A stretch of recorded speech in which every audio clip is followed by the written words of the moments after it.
Welcome to this video on why charcoal is used in earthing systems. This is a foundational concept for electrical engineering, helping us understand how charcoal improves earth resistance and ensures the safety of electrical installations. Let's start by defining earthing. It provides a low-resistance path for fault currents to dissipate into the ground. High resistance poses a risk, including voltage buildup and shock hazards. The IS 3043 standard mandates resistance below 8 ohms to ensure safety. Charcoal helps by boosting soil conductivity.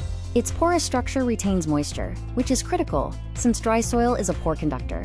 It ensures consistent performance year-round and acts as a stable buffer between the electrode and the soil. The charcoal and salt chemistry is key. Salt dissolves in the moisture held by the charcoal, creating an ionized solution. This ionic medium conducts electricity much better than soil alone, and together, they effectively minimize resistance. There are several practical advantages to this method. It is cost-effective, widely available for small installations, and long-lasting with periodic watering. It is also a standard, field-tested approach for earthing across many countries. Thank you for watching this video. If you found this information helpful, please like and subscribe for more content on electrical engineering.